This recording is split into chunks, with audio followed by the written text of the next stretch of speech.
You have the experience. You have the perfect resume. You might even be the most qualified person in the room and still talk yourself right out of a job because there are certain things people say in interviews that sound perfectly harmless until you know what the person on the other side of that table may actually be hearing. So, forget about what you're supposed to say. Here are 5 things you should never say in a job interview. And number 5, I'm open to whatever salary you think is fair.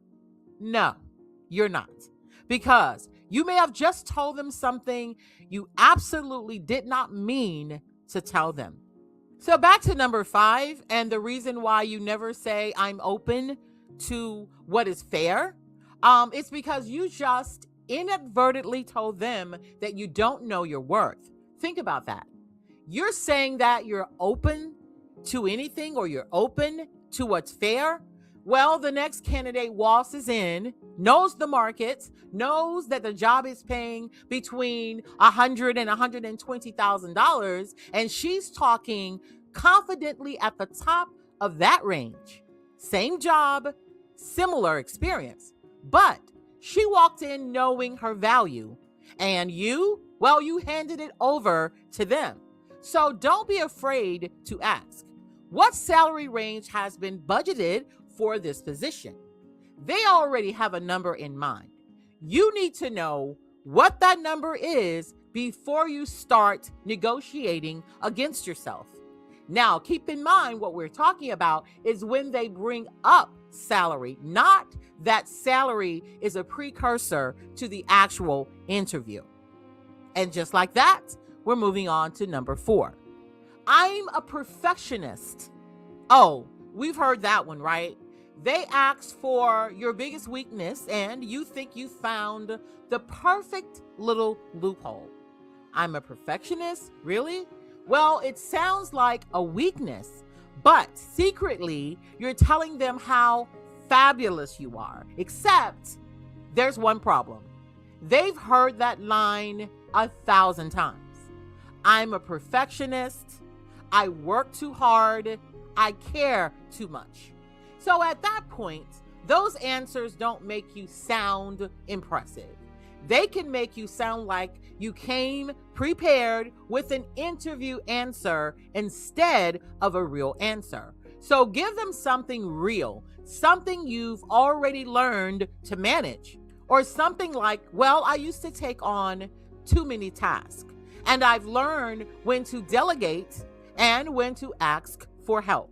Now that's believable and it shows growth. You're not afraid to show that you know when you need to ask for help, but you've not lost control of the project. Now, on to number 3. Never say, I really need this job. Even if you really need the job, just don't say it. Maybe you've been out of work for months. Maybe your current job is making you miserable. Or maybe you saw that salary and thought, Lord, let them pick me. Keep that part to yourself, because the moment you tell an interviewer how badly you need the job, well, the conversation shifts from what you bring to the company to what you need the company to do for you. And that's not the sale. Instead, say something like, this position really caught my attention because my experience and background in, let's say, insurance lines up exactly with what you're looking for. Same enthusiasm, very different message. They don't need to know how much you need the job. They just need to know why they need you. And number 2, and please never ever say, my boss was terrible. The company that I'm working for right now, it is absolutely a horrible place to work.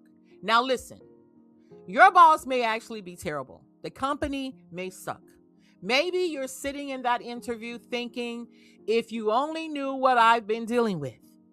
They don't need to know that, because while you're explaining everything wrong with your boss, and what will she say about us, or what would he say about us when he leaves? That's the problem. You don't have to pretend everything was wonderful. Just don't turn the interview into an episode of Workplace Confessions. So try this instead. I've learned a lot in my current role, but I'm ready for a different environment and a new challenge. That's professional, it's true, and nobody gets dragged. So save the real story for the group chat. You don't need to unload on the interviewer. They're there to judge you. They're not your friend. And finally, things you never say in an interview: I don't have any questions. Now, you made it through the interview. You're feeling good. Then they ask, do you have any questions for us? And you say, no, I think you covered everything. You may have just wasted one of the best moments of the entire interview, because this is your chance to stop sounding like someone who wants a job and start sounding like someone who's already thinking about doing the job. So you would ask something like this: 6 months from now, what would make you say hiring me was absolutely the right decision? Now, that's a question, because while they're answering it, you're already imagining yourself in that position. And don't forget, you need answers too. This is not a one-way interview. You're not trying to convince them to hire you. You're deciding whether they deserve you. So those are the 5 things that you never say in an interview. And of course, there's many more. So before your next interview, remember this: don't practice what you're going to say. Practice what you're not going to say. Know your value, know your story, and then walk into the room like you're there to find out rather this opportunity is right for you as well. Because the best interview isn't the one where you said everything perfectly. It's the one where they remember you after you leave the room. So this is the Underground Almanac. And if you haven't already, take a moment to subscribe to the channel, like the video, share it with a friend, and I'll see you on the next video.